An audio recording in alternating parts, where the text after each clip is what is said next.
inverno, como a gente tem muitas pessoas ausentes da igreja, eu conversei com o pastor Adelson, eu gostaria vai ser um desafio para mim, eu gostaria de trazer para vocês, esse foi o tema da minha tese, do programa lá de doutorado do Andrew Jumper, e eu fiz uma pesquisa sobre a saúde emocional do pastor, tá? Eu tenho um desafio enorme aqui, porque é um negócio de 180 páginas, e eu tenho 50 minutos aqui para a gente caminhar bem aqui, tá bom? Nós vamos ler um texto, orar, e depois eu explico a razão de eu me interessar por esse tema. E o texto que eu quero ler está lá em Jeremias, no capítulo 3. Jeremias, capítulo 3. Vamos lá.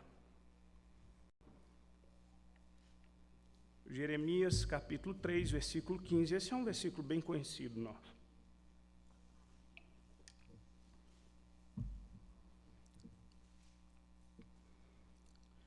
Jeremias 3,15. Vamos lá. Dar-vos-ei pastores, segundo o meu coração, que vos apacentem com conhecimento e inteligência. Vou ler de novo. Dar-vos-ei pastores, segundo o meu coração, para que vos apacentem com conhecimento e com inteligência. Vamos orar ao Senhor.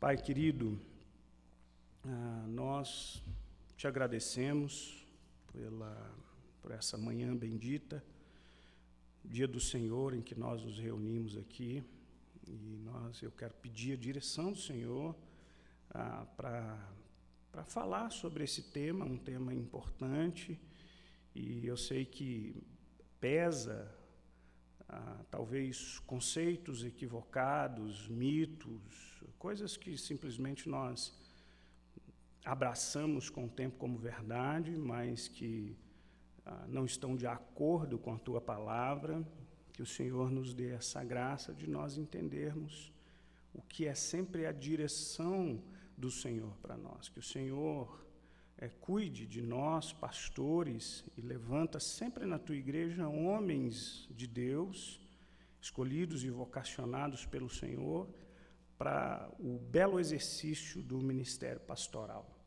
para essa vocação excelente, como diz a Tua Palavra. Nós te louvamos e pedimos a Tua direção em nome de Jesus. Amém. Irmãos, vamos lá. Deixa eu só pôr o meu cronômetro aqui para acompanhar o tempo. Bom, a saúde emocional do pastor e o ministério pastoral, a relação entre o ministério pastoral e o adoecimento emocional do pastor. Obviamente, por que esse tema me chamou a atenção? Eu fui ordenado dia 10 de dezembro de 2000. Vai fazer 25 anos de trabalho pastoral. E eu já vivi tempo suficiente do ministério pastoral para entender muitos dos seus desafios. E nessa caminhada, eu vi muitos colegas, muitos ministérios ruírem, casamentos de pastores acabarem, pastores se afastarem do ministério por alguma razão, não poucos que caíram em pecado e foram afastados do ministério, ministérios que começaram muito bem, ou pastores, e nesse período eu acabei acompanhando muitos pastores me procuraram para cuidar deles em momentos de muita dificuldade. Começou a me chamar a atenção. E começou a me chamar a atenção muito mais quando a gente começou também a ouvir o adoecimento emocional.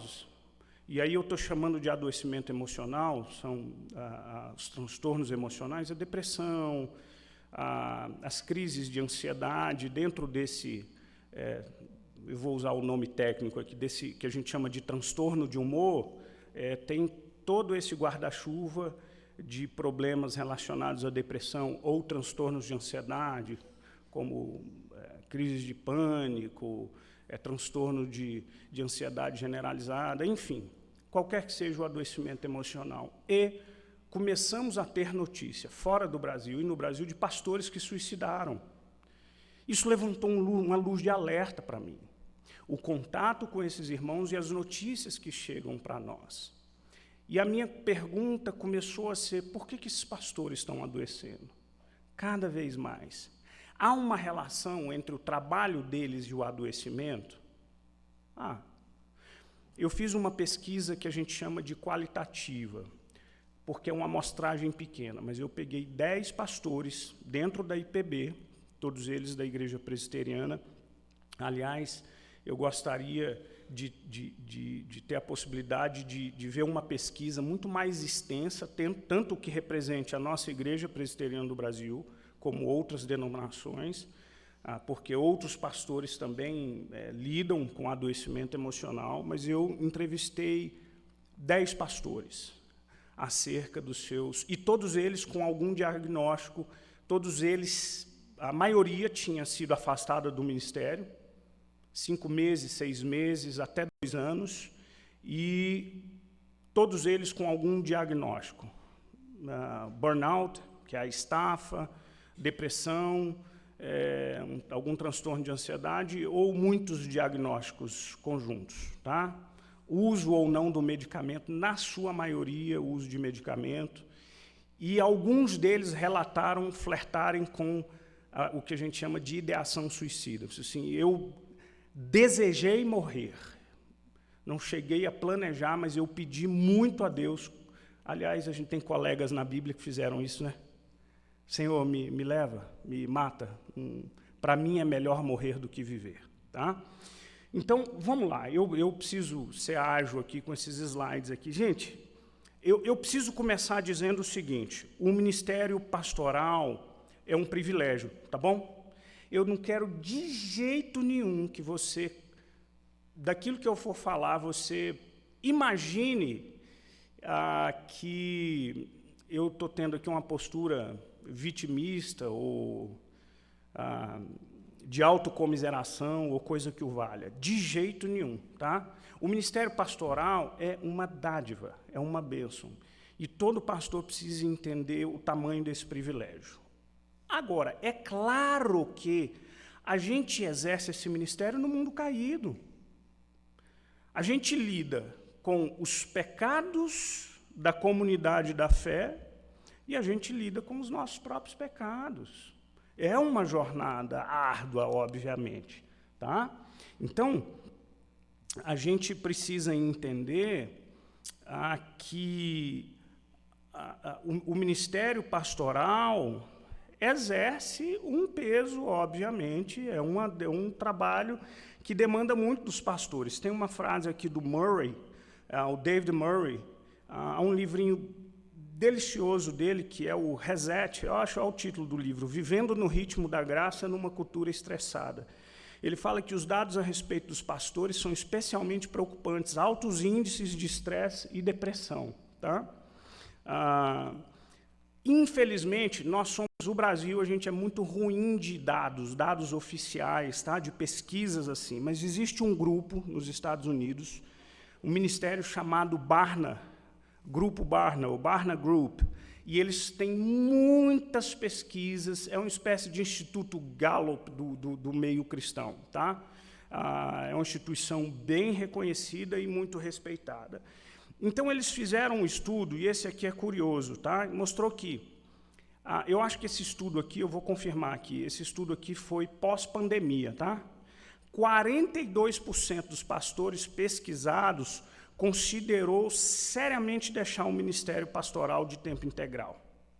E aí as principais razões mencionadas foram imenso estresse de trabalho, 56% relataram, há um estresse enorme. Sentimento de solidão e isolamento, 43%. Descontentamento, cadê? Aqui, sob o efeito do ministério pastoral na minha família. Declínio numérico da membresia, sensação de não estar devidamente equipado para as demandas ministeriais. Tem bastante coisa aí que pesa no coração do pastor. Né? Olha lá, o gráfico é esse aqui. Ó.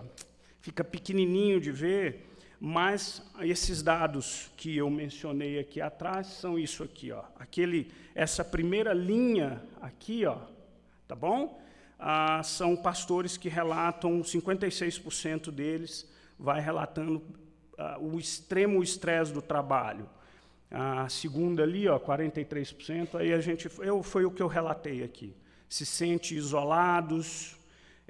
Aqui, 38% muito cansado da polarização política, isso é lá nos Estados Unidos, não é diferente para nós aqui no Brasil. E, enfim, esse gráfico aqui representa isso aqui, são as razões pelas quais os pastores pensam em deixar o ministério de tempo integral. Tá bom? Há uma outra pesquisa feita com 507 pastores acerca do seu bem-estar, e aí leva a consideração aspectos assim, espiritual, físico, emocional, vocacional e financeiro. A pesquisa revelou que apenas 35%, presta atenção, são vários parâmetros, tá? Espiritualmente, fisicamente, bem-estar, vocacional, financeiro, estabeleceram os critérios. Essa pergunta foi feita com 507 pastores. Só 35% desses pastores foram avaliados como saudáveis. O gráfico é esse aqui, tá? Somente 35%. 41% mediano, 24% considerado não saudável, tá? Uma outra representação gráfica aí, quando se trata dessas categorias de bem-estar, então como que cada um se sente nesse momento aí. Então, a gente tem um pouco esse gráfico aqui, ele pega e categoriza numericamente cada um, né? Bem-estar relacional, bem-estar espiritual. Então, você vê que, não dá para você ver direito, mas esse mais escurinho aqui é o que está marcado como excelente, tá? Bem-estar relacional, espiritual, físico, É pouca gente que se sente excelente em todas essas categorias, tá? Mediano, aí você tem isso aqui, ó. Como é que você sente o seu bem-estar relacional, espiritual, físico, mediano, tá? Então, talvez aqui é o maior número desses pastores, tá? Vamos lá. Gente, embora no Brasil a gente tenha pesquisas oficiais, quase nada. Eu acho que é um grande desafio, as igrejas precisariam se mobilizar, ou uma denominação bem organizada, como a IPB, poderia fazer uma pesquisa como essa, tá? E aí o que eu estou chamando de adoecimento emocional é o sofrimento de ordem emocional, psíquica, que é intenso e debilitante, aquela que paralisa o sujeito. Aquela que inabilita para o exercício do trabalho, tá? Esse é um conceito bem amplo aí, que não é só para pastores, não. Por que a gente precisa olhar mais de perto esses dados? Porque eles podem mascarar. Por quê? Porque nós sabemos a quantidade de pessoas que têm lidado com adoecimento emocional, com transtornos emocionais. Mas o quanto isso tem afetado líderes religiosos, tá? Qual é a quantidade de líderes religiosos? Se a gente não tem dados mais específicos, a gente corre o risco de mascarar e não enxergar uma realidade que está aí à nossa volta, tá? Aspectos espirituais, físicos, e isso é muito importante, tá, irmãos? Presta atenção nisso. Deus nos criou como um todo, tá bom? Nós não somos alma e espírito, não. Alma e espírito é a mesma coisa, tá? A sua alma, sua parte espiritual, esse sopro de Deus, você tem emoções, você tem a sua fisiologia, e esse negócio se comunica, você é um todo. Então, antigamente, eu não sei se você já ouviu falar, se é desse tempo, o pessoal fala assim, uma depressão biológica. A gente não fala mais isso. Porque toda depressão, ela é biológica, ela é emocional, existem elementos. Qualquer pessoa deprimida, os sintomas, eles são emocionais. As causas são multifatoriais. E, dentre elas, você vai ter aí baixa de substâncias aí no seu cérebro, aí, neurotransmissores, etc. Não tem como separar uma coisa da outra. Portanto, não tem como o pastor não estar espiritualmente saudável e estar saudável de uma outra forma. Ou seja, o desequilíbrio em qualquer uma das áreas da vida do pastor vai desequilibrar outras áreas da vida do pastor. Por exemplo, eu acho muito curioso, quem já leu o Salmo 51, um dos salmos mais belos de Davi, onde ele demonstra a maior tristeza, aquela tristeza foi gravemente causada por seu próprio pecado, né? Gravemente causada por seu próprio pecado. Ou o Salmo 42, enquanto eu calei os meus pecados, envelheceram os meus ossos. Percebe? Davi descreve o seu pesar no seu corpo. Eu me tornei como sequidão de estio, gemia, tá? Então, a saúde, ela é como um todo, tá? Então, no primeiro, eu dividi esse trabalho pensando o seguinte. Primeiro, acho que 3 partes, tá? A primeira delas é a gente parte de um entendimento equivocado da vocação e do ministério pastoral. Esse é um primeiro ponto. Uma outra parte, então esse é um aspecto, digamos assim, mais externo, tá bom? Qual é o aspecto mais interno? É o próprio coração do pastor.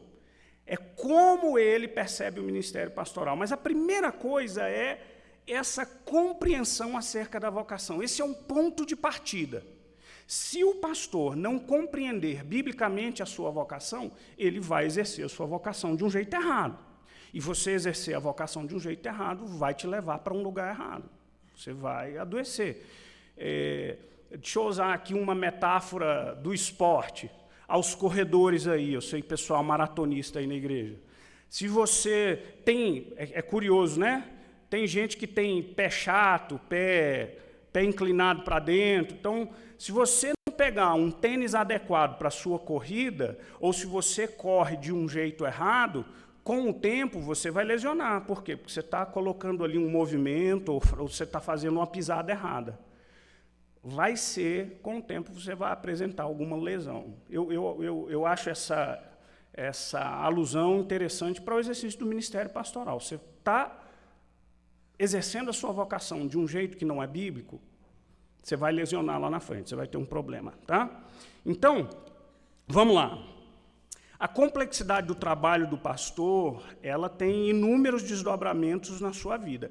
Também não dá para falar somente de uma causa para esse adoecimento. A gente tem uma série de possíveis causas. Por quê? Porque ele se sobrepõe, tá? O trabalho do pastor, gente, é um trabalho que eu digo que é multitarefa. Há demandas diversas de muitos lados. Então, repito, uma compreensão correta, ela vai ajudar o pastor no exercício correto dessa vocação.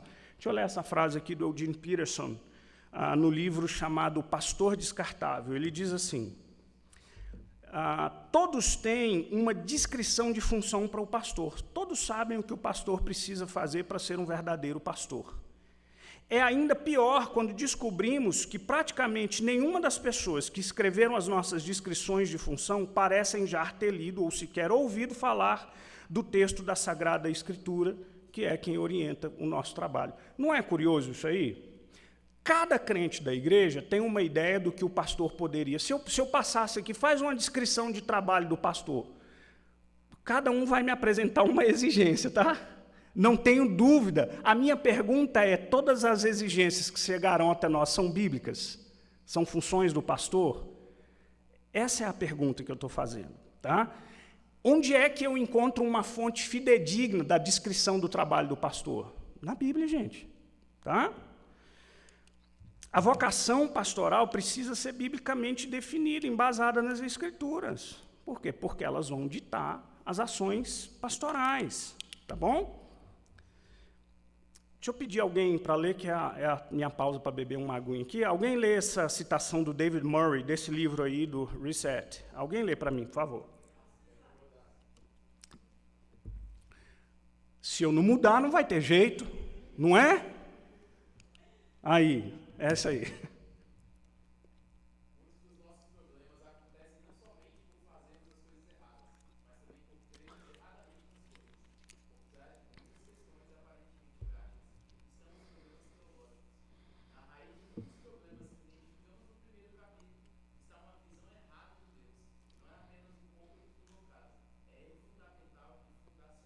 Olha que coisa interessante, eu amei essa afirmação dele. Não somente por fazermos coisas erradas, mas também por crermos erradamente nas coisas, não é? Se aquilo que eu entendo por vocação é que dá a minha direção, e se a minha compreensão é equivocada, eu vou caminhar para uma direção errada. O ministério sagrado não é uma vocação para satisfação individual, e aqui a gente começa a definir o que é vocação, tá bom? Essa é uma descrição do reverendo Vadislau Gomes, num livro dele publicado na Cultura Cristã. O ministério sagrado não é uma vocação para satisfação individual. A gente está começando a estabelecer os termos aqui, tá, gente, do que é vocação. Mas é um chamado eclesiástico, isso é, não depende do indivíduo, mas de quem chama, e daqueles para os quais ele é enviado. Opa, estamos começando bem aqui. O que é a vocação? Deus chama para essa vocação. Não sou eu que estabeleço os termos da minha vocação, é o Senhor, tá? Então, vamos lá. Outro aspecto, a vocação está fundamentada em Deus, pois vem dele é para a glória dele. Só pode ser definida por ele, tá bom? E aquele que vocaciona é esse quem vai determinar como essa vocação precisa ser exercida também. Esse pastor vocês já conhecem também, não é? Reverendo Hernandes. O pastor não é um voluntário, mas uma pessoa chamada por Deus. O seu ministério não é procurado, é recebido. Sua vocação não é terrena, mas é celestial. Sua motivação não está nas vantagens humanas, mas em cumprir o propósito divino. Ou seja, é Deus quem chama para fazer o quê? Para fazer o que ele manda. Basicamente, a gente está falando sobre isso até agora, tá bom? O ministério pastoral é a vocação pastoral posta em prática, tá? A compreensão acerca do ministério pastoral vai dar para nós as diretrizes para o exercício desse papel. E a minha pergunta é, qual é esse papel? Vamos lá?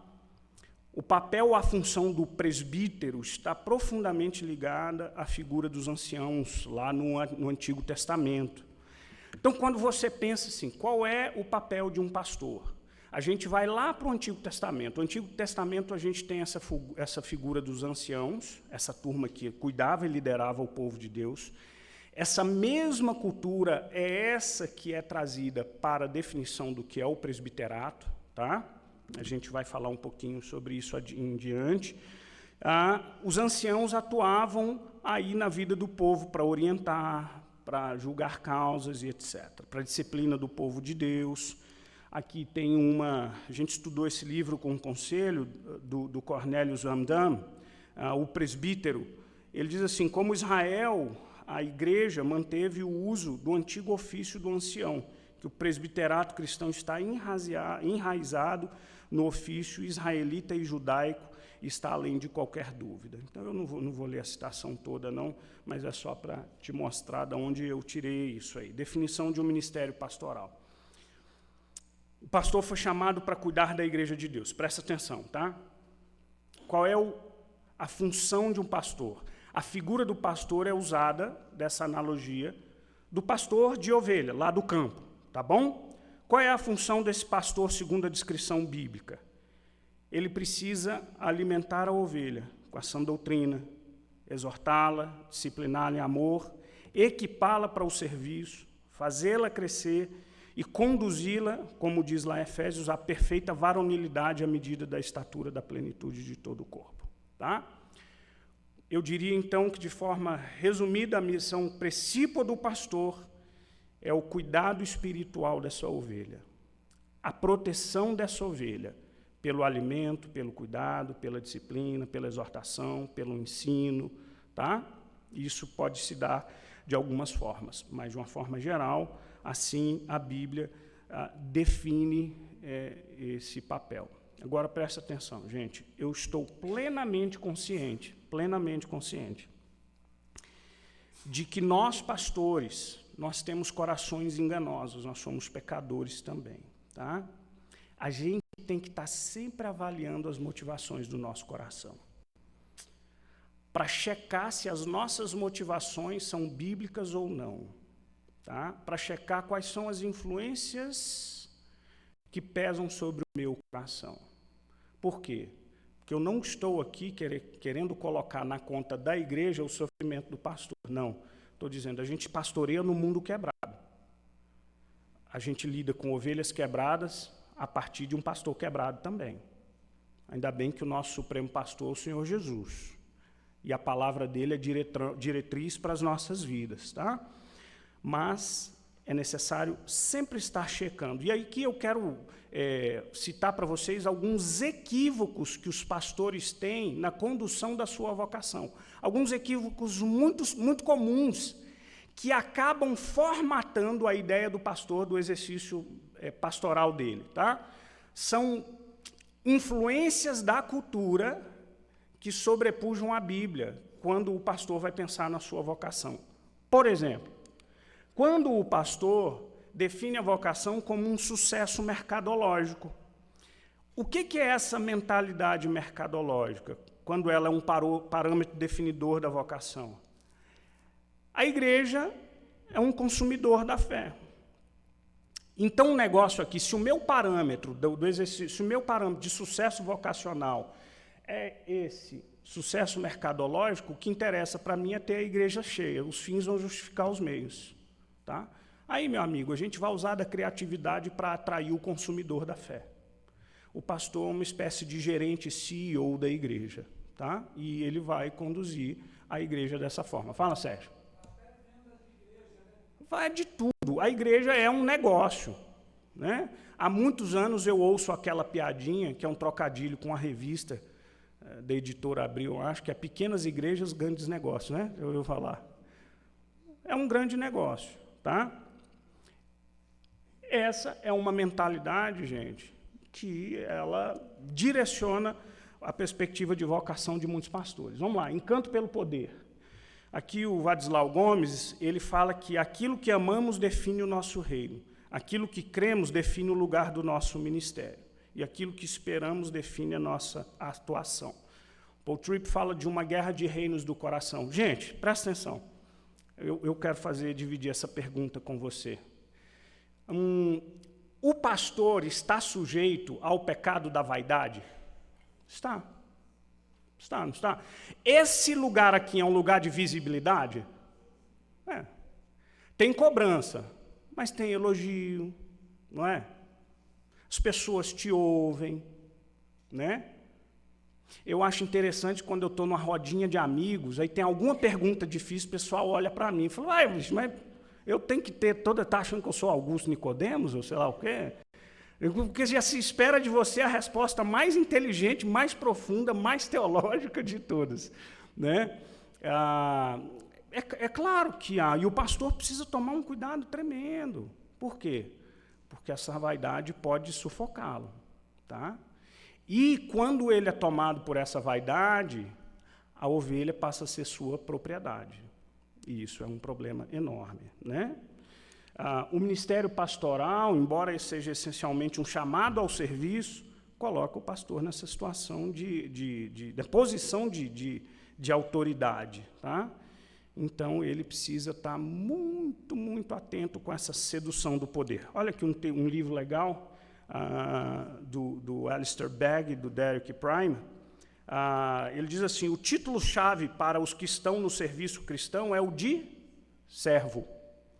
Pastores e mestres existem para a igreja, e não o contrário. Maravilhoso isso, tá, gente?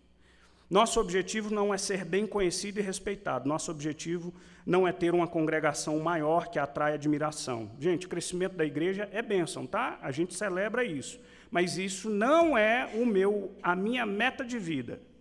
Tá? Eu vou explicar isso depois. Nosso objetivo não é atrair as pessoas ao redor para que sejam leais a nós, em vez de serem leais ao Senhor Jesus. Nosso objetivo não é nos tornarmos indispensáveis. Tais objetivos não são de domínio, enquanto os nossos objetivos devem ser de regência, de administração. Aqueles a quem pastoreamos e ensinamos são confiados a nós. Eles não são nossos. Eles são de quem, gente? De Jesus Cristo. Tá bom? O pastor precisa sempre avaliar. Gente, aqueles que se sentem vocacionados ao ministério pastoral precisam estar cientes de que, embora seja uma excelente obra a ser almejada, é um trabalho duríssimo. É duríssimo, é um privilégio, mas é duro. tá? E você precisa entender que é um chamado para serviço. Há um outro equívoco aí muito comum, tá? O ministério pastoral como um ministério solitário.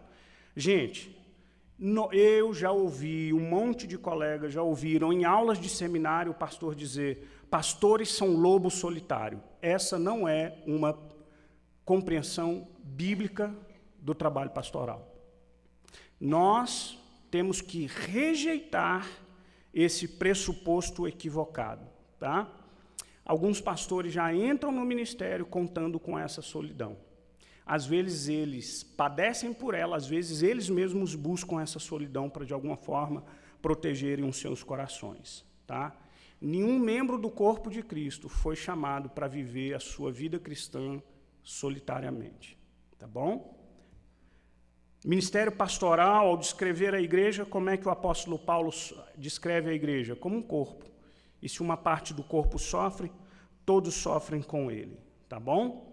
A homeostase, ou a saúde do corpo, depende de todas as partes, tá? A gente precisa entender isso. E o pastor é apenas, gente, entendamos isso, tá bom? O pastor é apenas uma das partes do corpo de Cristo. Ele tem dons específicos, ele não tem todos os dons. Por isso, eu quero pontuar duas coisas aqui a esse respeito. Deixa eu tentar te dar esse exemplo. Um colega meu do interior de Minas Gerais, Sérgio, de Carangola, Minas Gerais. Você conhece essa cidade? Tá, Terra Boa. Não está no mapa ainda, mas existe sim, está lá em Minas Gerais. Já está no mapa? Não dá bom. Ó, os mineiros aí de plantão. Colega meu, pastor no interior de Minas, ele disse que um amigão dele ficou solteiro até os 40, assim. Aí entrou um cara bêbado na igreja. E o cara estava bêbado, choroso, porque a mulher tinha largado ele, tá? E aí ele choroso, e terminou a reunião de oração, e o pastor falou: calma, rapaz, calma. Ela me largou, aquele papo chato de bêbado, né? E o pastor disse assim: calma, olha aí, você não precisa desesperar. Olha eu tenho 40 anos e eu estou solteiro. E aí o cara bêbado disse assim: mas você é pastor e eu sou homem, né? Por que para mim esse é um exemplo assim muito curioso? Porque a gente desumaniza a figura do pastor, não é? O pastor não tem necessidades fisiológicas. Ele é quase um anjo, tá? Qual é um problema quando a gente desumaniza o pastor das suas fraquezas? É que a gente não acha que ele precisa de cuidado que todo o corpo precisa. Você entende? Eu não vou ficar citando os meus entrevistados, porque eles são do DF e região, para não correr o risco de expor ninguém, mas eu acho que eu posso citar esse exemplo. Um dos pastores que eu entrevistei, um dos casos mais graves, 2 anos, 3 anos de afastamento do ministério pastoral. Na época da pandemia, foi um caos, não podia ir ao banco, ele teve um problema na conta. E o tesoureiro da igreja sabia disso, ele ficou 4 meses sem salário. E ele disse que em nenhum momento dentro dos 4 meses ele não teve a ligação de ninguém para dizer assim: o senhor está precisando de alguma coisa? E ele começou a fazer dívidas, né? Ele não podia ir ao banco, estava naquela época tudo fechado. E esse foi um dos pastores que, no decorrer do tempo, teve uma das suas maiores crises, tá? Mas pastor não tem problema financeiro? Ele não sofre com os problemas financeiros? Ele não sofre com problemas emocionais? Ele não tem fragilidade? Se a gente, presta atenção, a gente às vezes olha para o pastor como uma figura que cuida do corpo, mas que não faz parte do corpo. Não. O pastor tem uma função específica dentro do corpo, mas ele faz parte desse corpo. E ele precisa do cuidado desse corpo, tá? É uma das coisas que eu sou muito... Repito isso direto aqui na igreja, tá? Irmãos, eu preciso dos dons de vocês, porque eu tenho alguns dons. E os que Deus me deu, para eu exercê-los com excelência, eu preciso me dedicar a eles. A riqueza e a saúde emocional e espiritual do corpo de Cristo está no exercício da diversidade desses dons. Cada um de nós traz algo que abençoa e enriquece esse cuidado mútuo que a gente precisa ter, tá? O Paul Tripp tem alguns livros maravilhosos. Se você vê esse nome Paul Tripp, você pode comprar o livro, porque o livro é bom. Olha que frase maravilhosa aqui, que ele diz aqui. O pastor não é uma exceção à regra de tudo que é dito sobre a interconectividade e o ministério necessário do corpo. Por isso, uma cultura intencional de separação e isolamento pastoral não é bíblica nem é espiritualmente saudável. Tá bom? O pastor não é uma exceção. Olha uma coisa que alimenta o nosso equívoco, o equívoco que a gente comete acerca da nossa visão sobre o pastor. Papa Clemente de Roma, no fim do primeiro século, criou o termo laikoi, que é leigo, para designar o cristão não treinado ou despreparado, o cristão comum. Por outro lado, existe o clero, que passa a ser um nome utilizado para identificar os indicados, os escolhidos para o exercício do sagrado ofício. O termo laos quer dizer povo, comumente utilizado. A Septuaginta é uma Bíblia antiga, em grego. Ela usa como referência essa palavra laos para referir ao povo de Deus, tá? Na literatura da igreja primitiva, a gente encontra o uso desse termo como uma designação genérica. Qual que é o grande problema? Olha para mim.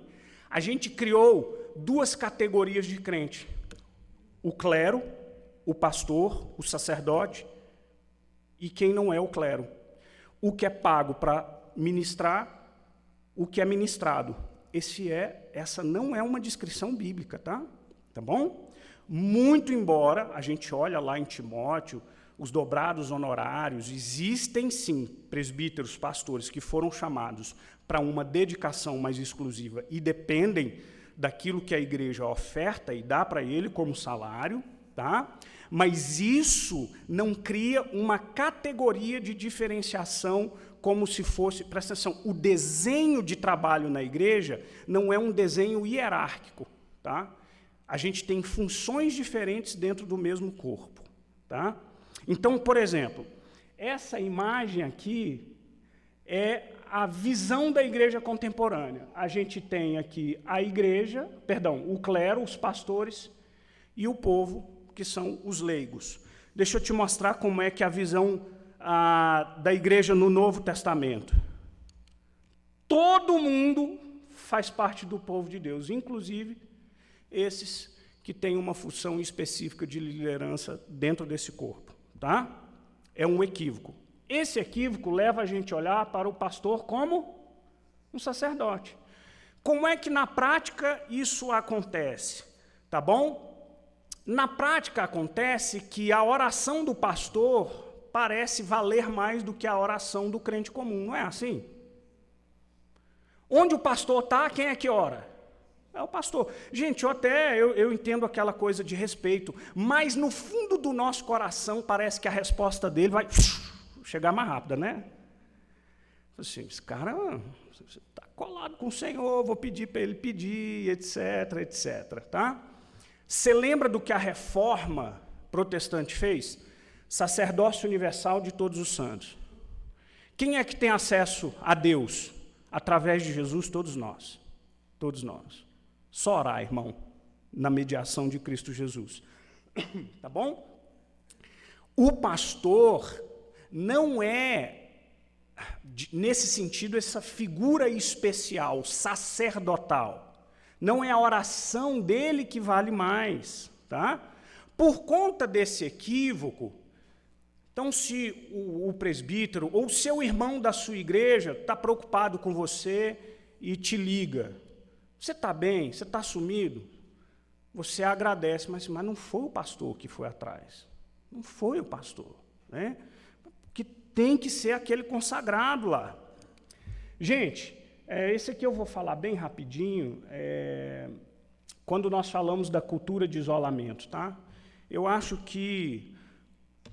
Porque, Rafa, vou te perguntar, para você falar bem alto aí, na sua cabeça, por que que pastores são tão solitários? Me dá uma resposta assim, pequena.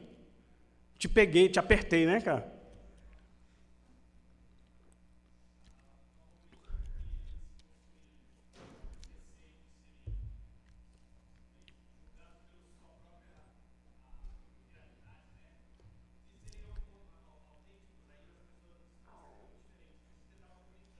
Aham.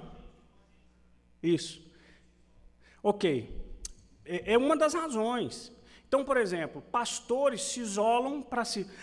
Às vezes pecaminosamente, tá? Por quê? Porque ele quer manter aquela figura de que ele é... Ele não pisa, ele flutua.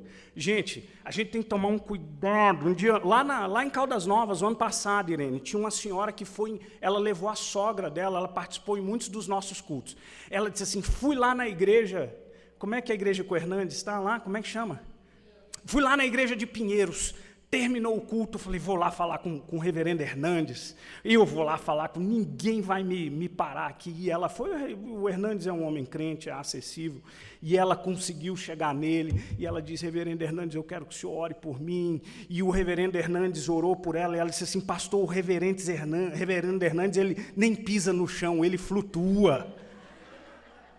E eu pensei, pois eu quero esse dom também, aí, para poupar a Joanete, coisas do gênero. Fala, Sérgio. Aham.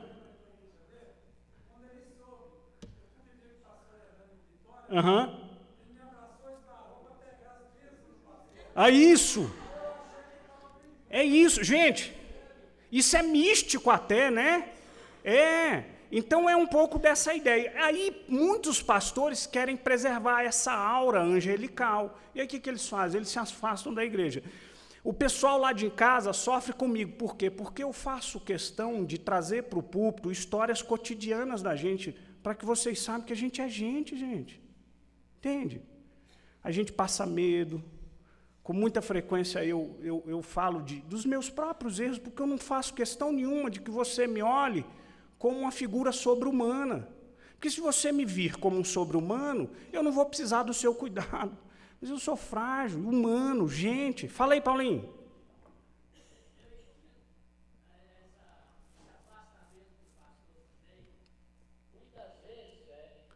Muitas vezes é medo. Também. Medo de perder o posto. Concordo, Paulinho. Tem muitos pastores que tem medo de perder aquela projeção que ele tem. Ele não confia naquilo que é o chamado do Aham. Aham. Nós temos pastores de igreja grande, pastor de igreja pequena, pastor do interior, pastor do subúrbio. Então ele não se acha na posição. Quando ele está numa posição de projeção, muitas vezes ele tem medo até de convidar um pastor conhecido para pregar na igreja dele, Sim. porque ele tem medo de perder aquela projeção que ele tem. Isso leva ao isolamento. E o isolamento é horrível. Paulinho, fica com o microfone aí, deixa eu te fazer uma pergunta. Você acha que pastores procuram outros pastores para confessar os seus pecados? De jeito nenhum. Não procuram. E aí, pergunta para vocês. E nem o crente hoje também está procurando. Minha pergunta para vocês. Se eu me isolo com medo de perder a minha posição... diz. Pastor é crente, tá? Eu disse nem não, o crente sim, é porque eu sei. Desse jeito. O pastor está na categoria. Tá bom, de crente e pecador. Pergunta para vocês. Quando o Paul Tripp tem um livro chamado Liderança, ele fala muito disso. Quando a estrutura que Deus colocou no corpo é uma estrutura de confidências mútuas e cuidado mútuo, exortação mútua, oração mútua, orar uns pelos outros, cuidar uns dos outros, carregar os fardos uns dos outros. Quando o pastor se isola, ele está abrindo mão de uma estrutura de cuidado que Deus providenciou. Se ele tem medo de ser exposto, ele precisa lutar contra isso. E ele precisa procurar pessoas que ele possa confiar, porque ele precisa de alguém para ouvi-lo na sua fraqueza. Ele precisa de alguém que chegue para ele e diz assim, a gente vai orar junto aqui, a gente vai lutar contra essa fraqueza. Diga, minha irmã.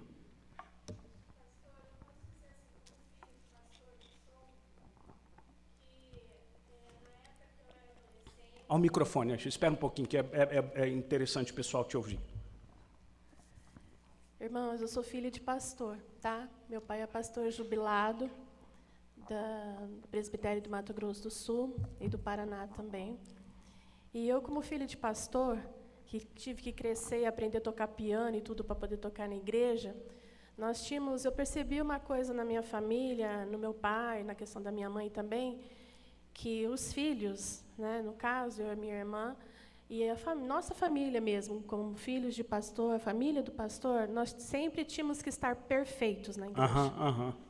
A nossa vestimenta tinha que ser perfeita, o nosso comportamento tinha que ser perfeito. Eu lembro que uma vez eu levei um beliscão da minha mãe, sentada no primeiro banco. Você está rindo, né, amor? Porque uma amiga minha estava sentada do meu lado e a minha amiga estava mascando um chiclete, assim, e a minha mãe não podia chamar a atenção da menina, ela tascou um beliscão no meu braço, que ficou preto por vários dias, só para dizer, para de mascar chiclete, vai jogar chiclete fora. Mas não era eu não tinha nem chiclete, irmãos. Mas eu tinha que ser exemplo de todas as formas, e o nosso comportamento era sempre apontado. Caso acontecesse alguma coisa, ou nós fizéssemos qualquer deslize, as filhas do pastor eram faladas ou chamadas, e o meu pai como pastor também, e a minha mãe também, porque a mulher do pastor tinha que trabalhar na igreja. Entendeu? E as filhas do pastor também.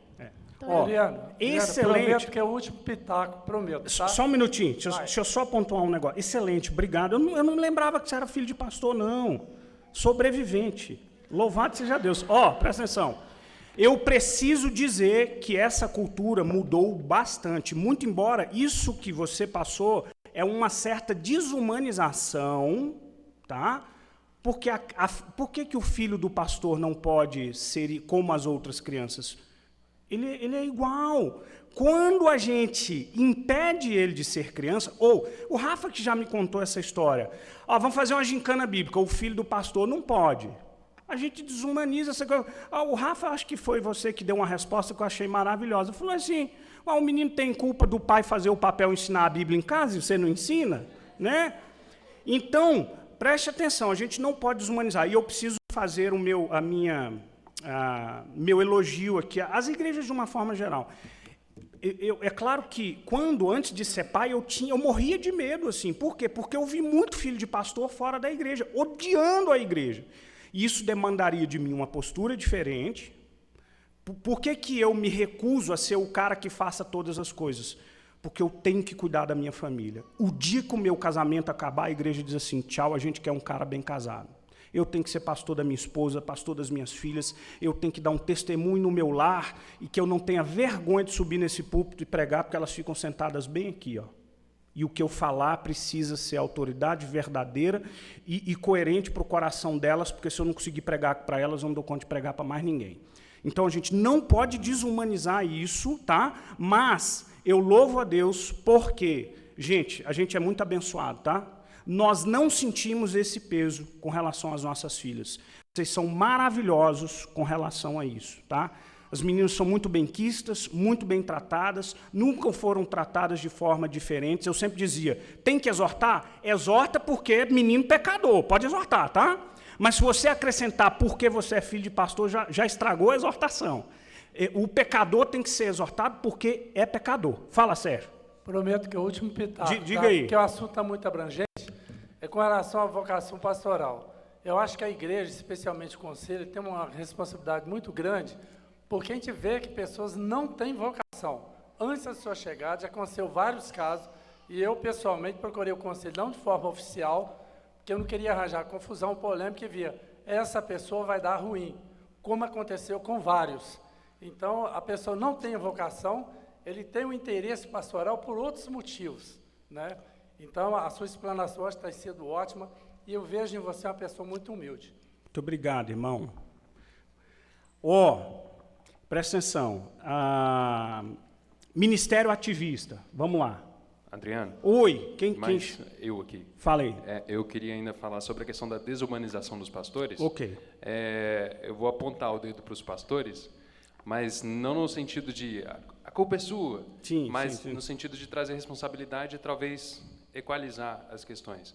Mas parte dessa desumanização é um pouco dos pastores também. Também, concordo. Vou dar um exemplo, eu não vou dizer nome de pastores para não constranger, mas já aconteceu da gente convidar pastor para o aniversário dos meninos, e aí ele falou, não, eu estou de férias, aí eu estou liberado dos meus compromissos pastorais.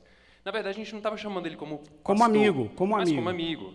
Teve um outro que a gente chamou lá para casa uma vez, a gente comprou um monte de pizza, aí chegou só o pastor, foi, mas cadê a família? Eu tinha convidado todo mundo, era para todo mundo vir.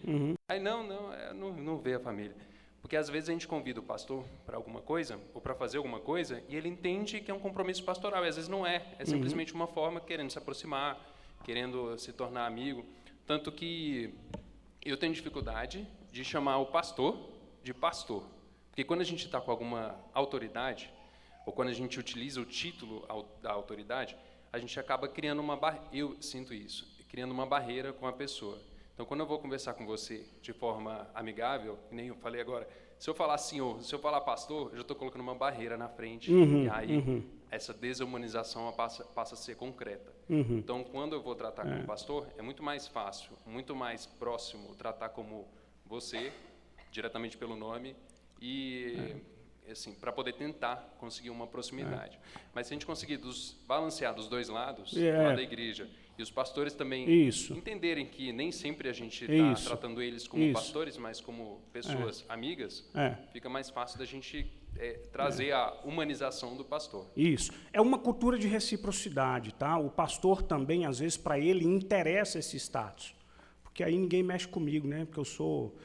As igrejas pentecostais fazem isso. Não toque no ungido de Deus, né? Não é? Eu não sou igual você, não, tá? Gente, deixa eu caminhar, porque eu tenho muito slide aqui. Vamos lá, ministério ativista. Eu gosto muito de falar sobre isso aqui. O ministério pastoral, gente, ele é multitarefa. Multitarefa. O pastor é desafiado de muitas formas, tá?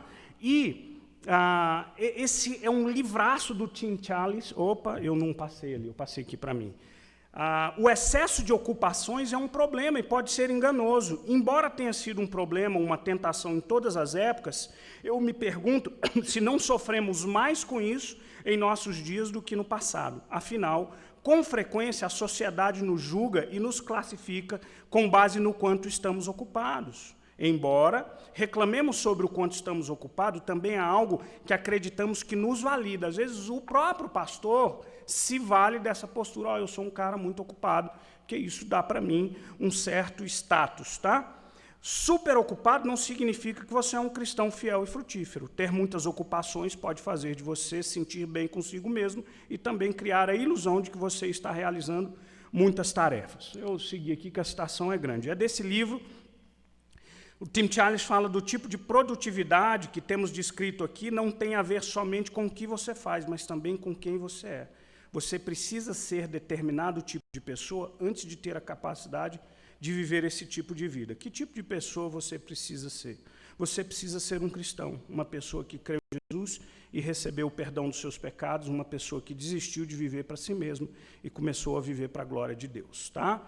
Ele diz que a nossa produtividade não é uma produtividade meramente produzir algo, mas é produzir algo que é fruto de algo que parte do seu coração. Tá? Você, lavado e remido no sangue de Cristo, entende a sua vocação e serve a essa vocação. Tá? Para mim, é um grande desafio, por quê? Porque, para mim, particularmente, um dos grandes desafios no modelo de IPB nosso, e, de novo, eu acho que a nossa igreja é muito compreensiva comigo, eu sou o cara que mais me cobro com relação a isso, mas as tarefas são divididas. E isso é importante é bíblico, porque nós somos um corpo, tá? Porque as demandas, gente, são infinitas, tá? Mas aquele que serve tem a sua finitude. Um ministério bem-sucedido, talvez um outro conceito que marca muito a figura do pastor, quando a gente pensa, o que é um ministério bem-sucedido, né?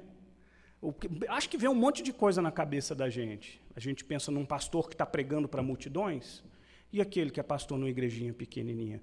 Você sabe qual é o critério de um vocacionado? O que Deus demanda de um vocacionado? Quando os pastores chegarem diante do Senhor, o Senhor vai cobrar dele o número de crentes da sua igreja? Não, o Senhor vai cobrar dele fidelidade. Tá? Olha aí, ó, 1 Coríntios 4:2. Que o ministro, cada um deles, seja encontrado o quê? Fiel. O crescimento é Deus que proporciona, os frutos é Deus quem proporciona.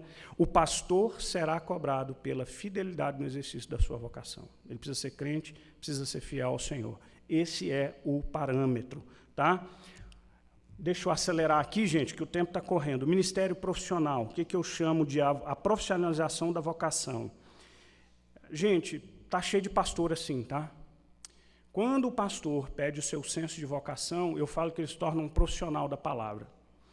Ele faz para receber o seu salário, não há paixão, não há amor, não há senso vocacional, tá bom? Presta atenção.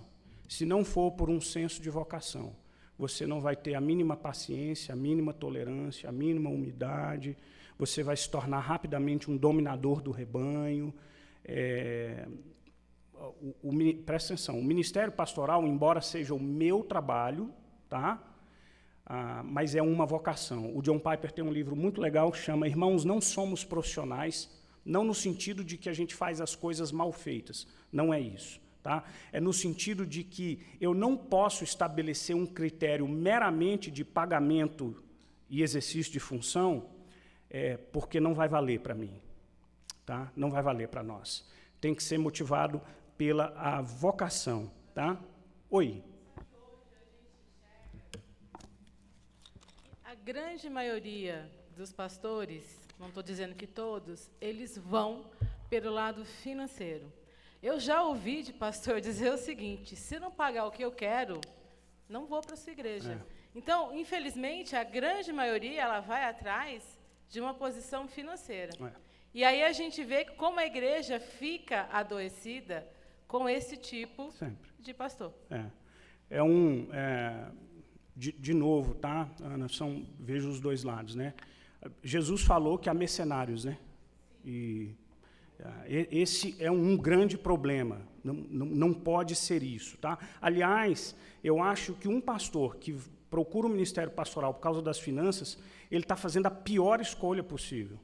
Cara, vai estudar, vai fazer um concurso, porque você sabe que há pesquisas feitas, por exemplo, pastores com um grau de escolaridade determinado, eles normalmente são pagos menos do que os seus pares no meio lá fora.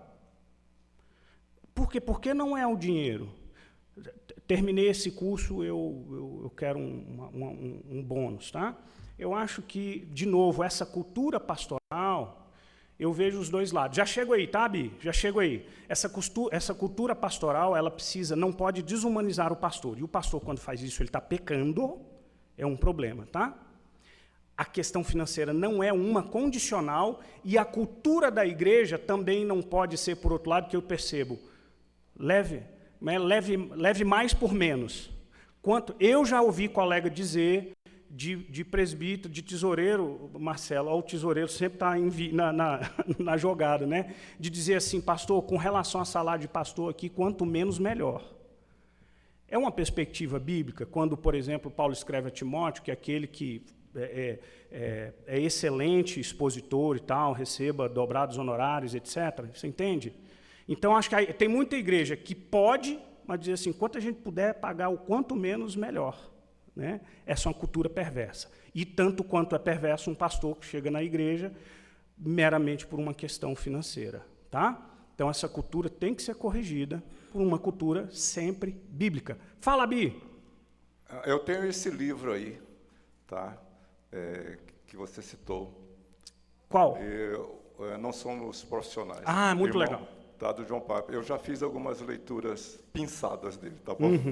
É só isso. Já foi? Foi a mais rápida de todas as intervenções aqui. Então, vamos lá. O pastor no exercício da sua vocação. Gente, dá para continuar mais um pouquinho aqui? Né? Então, vamos lá. Pastor no exercício da sua vocação. Tá? Aqui é um outro aspecto. Primeiro, eu falei muito da compreensão equivocada da vocação. Agora, eu passei a olhar um pouco para o pastor. E alguns perigos particulares dentro do seu coração. Tá? Por quê? Porque o pastor também tem um coração enganoso e ele precisa estar sempre vigiando as suas motivações. certo? Então, olha uma coisa, eu gosto muito de falar sobre a identidade do pastor, tá? O pastor precisa estar atento, porque é muito comum, qualquer profissional, tá? Você confundir, o que eu chamo de identidade? É o seu senso de eu, de valor, de quem você é. Algumas pessoas dependem da sua função para agregar valor. Deixa eu tentar te dar esse exemplo. Há muitos anos atrás, eu fui em um encontro, era de alguma coisa da psicologia, nem me lembro direito o que era, se era um encontro lá é o Setembro Amarelo, que fala do suicídio? Eu acho que era um Setembro Amarelo, mas enfim. Mas me lembro de uma mulher que era uma psicóloga de um tribunal. Sabe o que esses tribunais fizeram? Eles abriram uma sala para os ministros aposentados e deixaram uma sala montada. Qual é a razão? Era muito comum que esses ministros, altos cargos, altos salários, quando eles se aposentavam, eles deprimiam. Pergunta, por quê? Eles se achavam, eles perdiam o senso de valor. Eu sou ministro, eu sou o cara, eu não sou ministro. O nosso senso de valor depende daquilo que a gente faz, do meu contra-cheque. Se a sua identidade estiver atrelada a esse tipo de coisa, se essa coisa que você atrela a sua identidade for tirada de você, você vai deprimir. Sabe o que eles fizeram? Essa sala, para que o ministro sentasse na sala e se sentisse ministro por alguns minutos. Aquela cadeira, eu sou ministro. Muitos pastores atrelam o seu senso de valor ao exercício do seu ministério. Mas o pastor, antes de ser pastor, é uma ovelha de Cristo.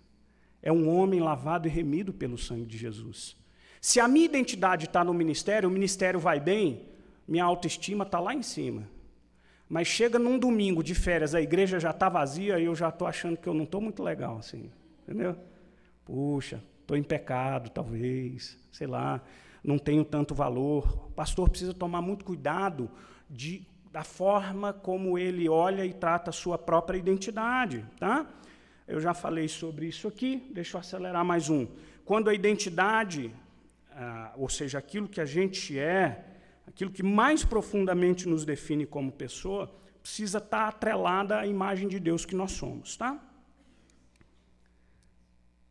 O pastor, com muita frequência, se esquece que fora criado com limitações inerentes a qualquer criatura de Deus, tá? E aí a gente já vai para o próximo tópico aqui, rapidão. As limitações do pastor, tá? É quando o pastor recusa a aceitar as suas próprias limitações. Olha, esse livro aqui é maravilhoso, do Zach Enswine, chama O Pastor Imperfeito. Olha que coisa legal que ele diz. O ministério pastoral é algo dado a criaturas, e a ausência dessa recuperação da nossa humanidade dentro do ministério está nos matando espiritualmente e fisicamente. Por isso, todo pastor precisa se esforçar para entregar a sua vida de uma forma que todos saibam que ele está envolvido no serviço de Deus, mas ele não é Deus, tá? Ele é uma figura limitada, tá bom? Então, eu acho que é o Paul Tripp que fala isso aqui, 4 limitações inerentes ao pastor. Ele tem dons limitados, ele não tem todos os dons.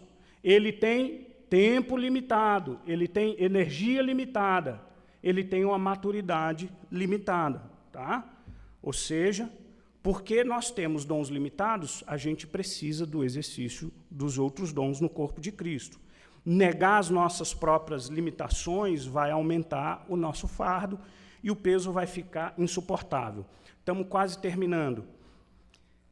Spurgeon, quem já ouviu falar de Spurgeon? Já ouviram? Vocês sabiam que Spurgeon lidou com a depressão terrível?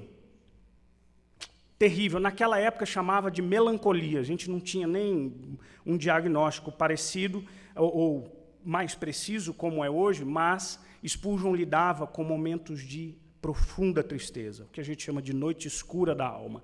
Esse livro aqui, A Depressão de Spurgeon, é escrito por aquele outro autor, o Zach Enswine, e ele coleta trechos do Spurgeon que mostram bem a dor de Spurgeon, tá? E o Spurgeon fala uma coisa muito interessante aqui. Olha a nossa fragilidade, gente. Olha a vida do pastor. Angústias acumuladas aumentam o peso umas das outras. Dão-se as mãos como bandos de salteadores, destroem brutalmente o nosso conforto. Onda após onda é trabalho duro para um nadador mais vigoroso. O lugar em que dois mares se encontram força demais a quilha mais navegável. Se houvesse uma pausa sistemática entre as bofetadas da adversidade, o espírito ficaria prevenido. Mas quando vem, subtrai pesadamente como pancadas de granizo grosso. Bem pode acontecer que o peregrino fique aterrorizado. O último grama da carga quebrando no lombo do camelo, e quando este último grão é lançado sobre os nossos lombos, por que nos espantar se por um pouco de tempo ficamos prontos para render o espírito? Angústias sobre angústias, sobre angústias, sobre angústias. Tá? Esse livro também é excelente. Escrever, achei muito legal, chama Zelo Sem Burnout. Tá? Ele faz uma diferença. Gente, presta atenção, o trabalho pastoral, a vida cristã é um chamado de cruz. A vida cristã é uma vida inerentemente sacrificial, não seria diferente para o trabalho do pastor. Ele precisa entender, o Christopher Ash, que é o autor desse livro, ele faz a diferença. Há uma diferença entre o sacrifício vivo, ele usa essas palavras lá de Romanos 12, há uma diferença entre o sacrifício vivo e a automutilação espiritual. Há uma diferença muito grande. Tá? Aí ele cita o ministro escocês William Steele, que diz assim, alguns ministros intrometidos querem resolver tudo para todos. Deus não é tão otimista. Há quem morra com personalidades confusas e eles podem ser verdadeiros crentes. Não tente fazer o impossível, conheça suas limitações e saiba que Deus está procurando fazer no mundo e que parte Ele quer que você faça. A maioria das pessoas quebra porque tenta fazer o que Deus nunca quis que ele fizesse. Tá? Isso serve para o pastor também. O peso das expectativas, tá? Todo pastor vai lidar com as suas expectativas e com as próprias expectativas. E elas podem se tornar um peso muito grande. Como é que a gente lida com as expectativas? Biblicamente. Senhor, quais são as suas expectativas, reconhecendo as minhas limitações, tá? Uma outra, essa está grande a citação, eu vou acelerar. Na época que eu estava escrevendo esse trabalho, eu vi uma reportagem do Alexander Lang, um jovem pastor de uma grande igreja presbiteriana da PCA, tá? A igreja que é nossa parceira lá nos Estados Unidos, e chocou a internet quando ele escreve uma carta de, como é que a gente chama? Não é de resignação, como é que chama, gente? Uma carta ele estava entregando o cargo para a igreja. A carta de renúncia. Eu lembrei aqui do nome em inglês. Uma carta de renúncia, e as pessoas ficaram chocadas. E ele apresenta o que ele chama do peso das expectativas. Ele diz assim, as pessoas esperam do pastor que ele seja. Olha só que coisa curiosa. O cara precisa ser, gente, bater com a direita e com a esquerda, ambidestro. O pastor precisa ser, todo mundo espera que ele seja um bom pregador, um bom administrador,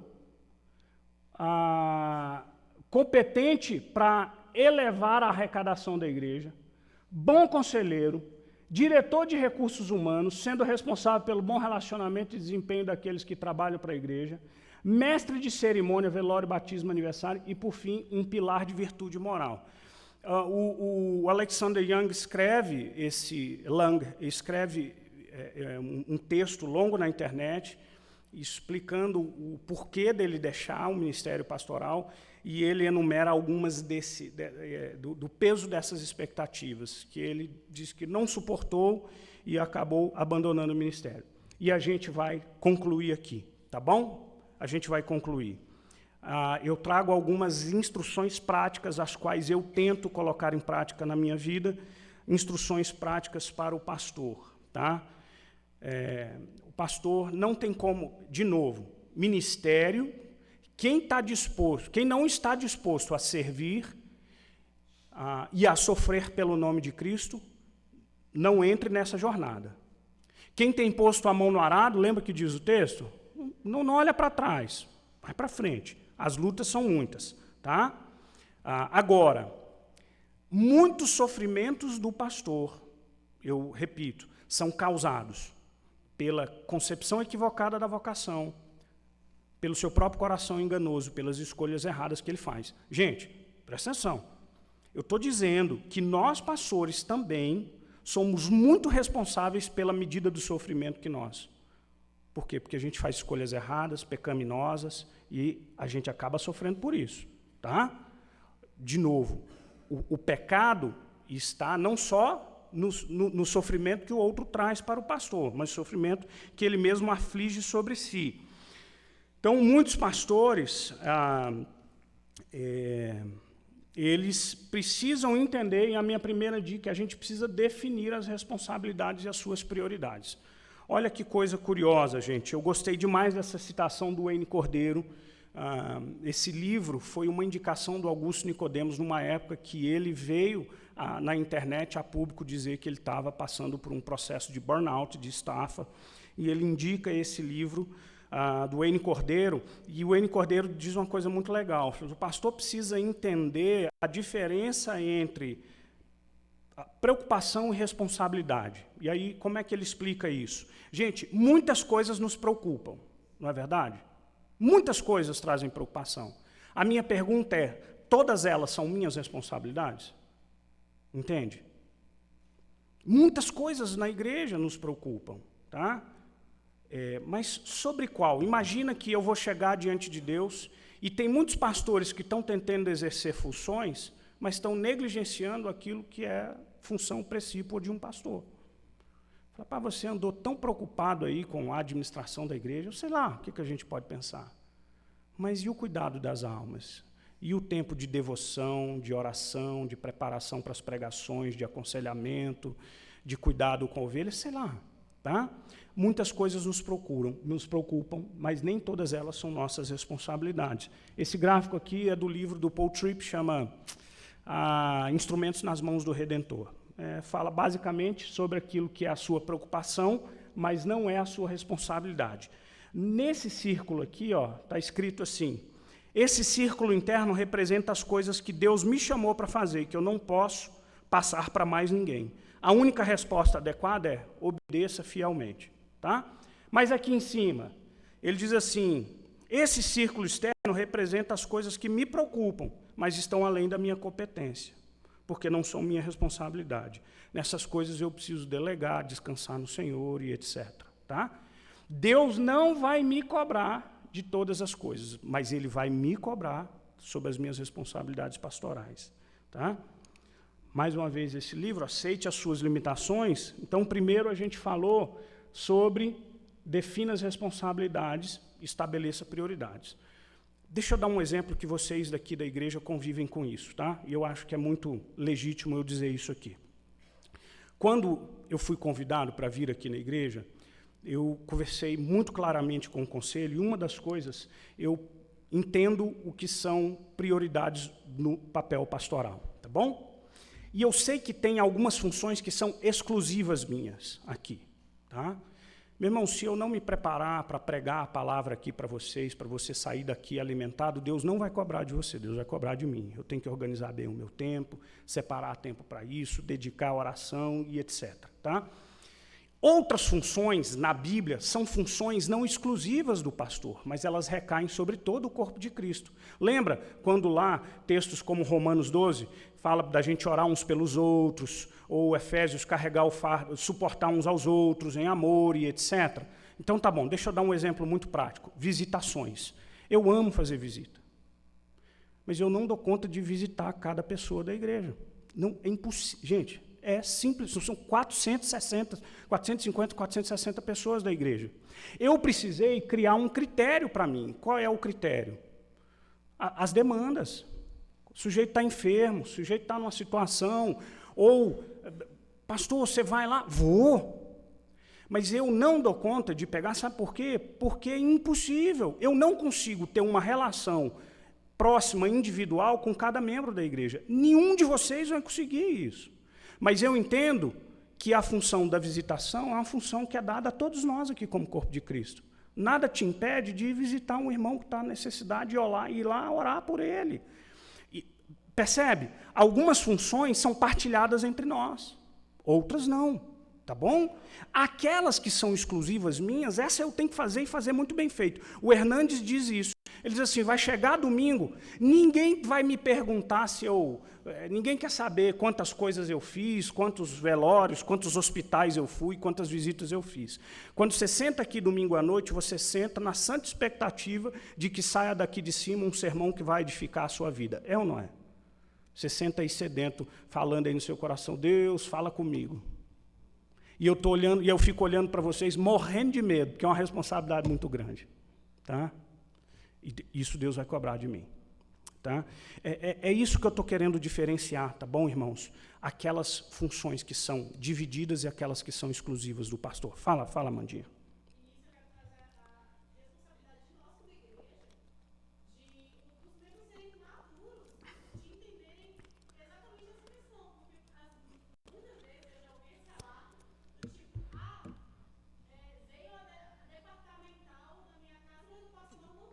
Uhum. Verdade.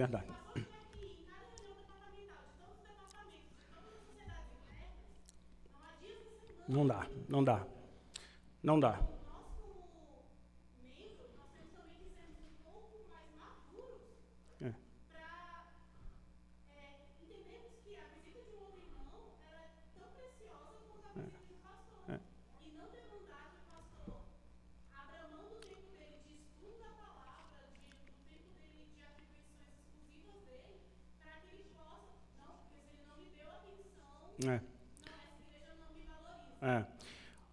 Às vezes as pessoas têm expectativa do pastor ser um personal pastor, ou um coaching, né? Assim, ou um capelão da minha família. Né? Gente, presta atenção. Hoje em dia, muitos meninos vão para o seminário, aí o que o cara enxerga? Assim, eu quero ser o próximo Augusto Nicodemos. Então eu vou... Ilusão. Ministério aqui, ó, fábrica, é o chão da fábrica. Tá? Gente, mais longe de mim dizer que a gente tem que exercer o ministério isolado do corpo de Cristo, do dia a dia da igreja. O que eu estou dizendo é que há limitações. Tá? Então, eu digo para as irmãs, ou para qualquer um, você quer que eu vá lá? Me fala. Mas se você falar hoje, pastor, você vem aqui amanhã, dificilmente eu vou conseguir ir. Porque eu tenho TDAH, gente. Se eu não organizar a minha vida, você não tem ideia da bagunça que fica. É uma loucura. Se eu vou na cozinha pegar uma água e na frente da água passou qualquer outra coisa, eu já esqueci da água. Mas é tranquilo, eu tenho que organizar a minha vida. E a minha organização me ajuda nessa produtividade. Então, o que estou dizendo, e reitero, é isso. Há limitações e a gente tem que tentar ser fiel naquilo que Deus demandar de nós. Não é o isolamento do cara lá da Torre de Marfim, né, do teólogo da Torre de Marfim. Vamos, gente, senão nós não terminamos. Vamos lá. Diga não. Dizer não é atitude corajosa. O Spurgeon tem um livro que chama... não sei o que, aos meus alunos, gente. Como é que chama? Lições aos meus alunos, obrigado. E nesse livro ele diz assim, para o pastor é mais importante aprender a dizer não do que falar latim, sabe? Gente, todo mundo tem que aprender a dizer não. Não, desculpa, não posso. Todo mundo tem. Delegar a tarefa é reconhecimento humilde das limitações impostas. Gente, a gente precisa aprender. Sabe por quê? Porque a nossa tentação é querer concentrar tudo nas nossas mãos, dar um senso de valor e de importância. Todo mundo tem que aprender a delegar. Porque tem coisas que o Marcelo, Paulinho, ou tem coisas que vão fazer muito mais excelente do que eu, mas muito mais. E eu tenho que baixar a minha cabeça e dizer assim, você faz isso por mim, porque vai sair muito melhor. Tá? Nós somos um corpo, lembra disso. Saber delegar é uma extensão essencial da liderança eficaz e merece abordagem à parte. A liderança pode ser definida com a sua capacidade de suscitar outros líderes, desenvolvendo o potencial máximo de outras pessoas para suas próprias obras no serviço de Cristo. Eu não vou ler tudo isso aí, não, tá bom? Formar novos líderes, todo pastor precisa estar atento, porque a gente tem que passar o bastão para frente. Aprender a descansar. Ah, coisa curiosa, você é de um tempo que você já ouviu pastores dizer assim, 20 anos que eu nunca tirei umas férias. E por que fala isso com orgulho? Você nunca viu que lá nos 10 mandamentos tem um que manda você descansar? Eu já ouvi de tudo. O diabo não descansa. Eu falo, ainda bem que eu siga Jesus. Deus descansou. Eu sou seguidor de Jesus, não sou imitador do diabo. Né? E tem outra. Você sabe que é o Shabá para nós, o descanso? É dizer assim, aos seus amados ele dá enquanto dormem. Eu vou descansar aqui, porque o Senhor não dormita e nem dorme, o guarda de Israel. Sabia? Você sabe, eu ouvi um pastor, achei muito curioso, o atual secretário para apoio pastoral, ele disse uma coisa muito legal. Se você lê a confissão de fé sobre o mandamento não matarás, ele diz que esse mandamento compreende que a gente faça tudo para a preservação da vida. Ele diz assim, quando você negligencia o cuidado da sua saúde, até esse mandamento, de alguma forma, você está burlando ele. Você vai ter uma morte mais cedo. Tá? Portanto, esse descanso ele é necessário para a renovação das nossas forças. Isso serve para todo crente. Tá? Não tenha dúvida disso. Deixa eu ver aqui, o breve catecismo. Deixa eu ler aqui. No capítulo, na pergunta 68, o que exige um mandamento?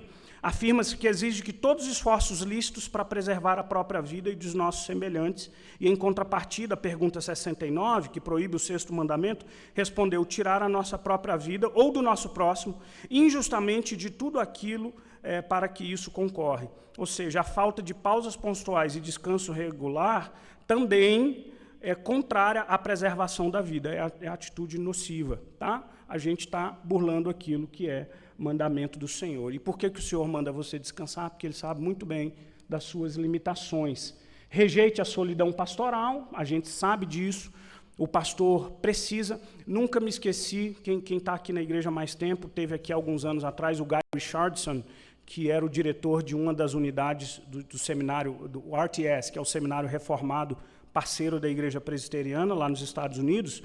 Ele disse uma coisa que eu achei fenomenal. Ele diz assim, todo pastor precisa ter um Barnabé como amigo, precisa ter um Timóteo, alguém como discípulo, pegar um pastor novinho, bota no colo, debaixo das asas, deixa eu te mostrar como é que é, e precisa ter um Paulo, um mentor para nós. Todo pastor precisa ter alguém que ele possa ligar e dizer assim, não sei o que fazer, me ajuda, me socorre.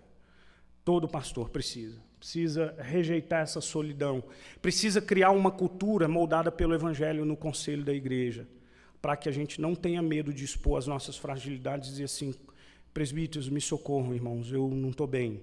Tá? Enfrentar os nossos pecados. Tá? Gente, irmãos, e aí a gente acaba aqui. Tá? Os pastores precisam ter coragem de enfrentar os seus pecados. Seja o pecado do orgulho, seja o pecado da ganância, seja qual for o pecado. Os pecados se manifestam, às vezes, de forma muito sutis na vida de pastores. Pastores dominadores, pastores que não são humildes, pastores, eu já vi isso demais, pastores que são birrentos ou que respondem à igreja, que pagam o mal com o mal, seja qual for o pecado. Tá? Muitos pastores precisam avaliar que, às vezes, a sua derrocada ministerial diz respeito ao seu pecado. Está diante dele, mas ele não consegue perceber. Portanto, a gente tem que ter o ouvido pronto para ouvir conselhos sábios da igreja, de irmãos sábios da igreja. Tá? E o que eu tento treinar o meu ouvido é, primeiro eu ouço, e aí eu avalio. Porque, às vezes, dizem muitas coisas erradas para nós. Eu não preciso guardar no meu coração. Mas há conselhos bíblicos e sábios que a gente tem que trazer para o coração e para a prática da vida cristã. Tá? O que eu quero pedir para você é que você ore pelos pastores, tá bom? É que você ajude a construir uma cultura pastoral em que o pastor seja, a vocação ministerial seja entendida a partir de uma perspectiva bíblica. Tá? Gente, muito obrigado, viu, pela sua paciência. Eu falei bastante aqui, é uma coisa enorme, mas eu acho que é um motivo de reflexão para cada um de nós, tá bom? e que o Senhor nos abençoe, que o Senhor cuide das nossas vidas. A gente vai orar para a gente encerrar, e você lembrando, passa lá, pega o seu almocinho e leva para casa, assim você vai ajudar a gente na realização da conferência. Hoje à noite nós estamos aqui à noite para nós louvarmos a Deus, adorarmos o Senhor, ouvirmos a pregação da sua palavra. Hoje é 1º domingo do mês, Santa Ceia, tá? E lembre-se aí de orar pelos motivos de oração que nós colocamos aqui, sobretudo o English Camp que vai acontecer, e para que o Senhor cuide de todas as coisas. Vamos ficar em pé?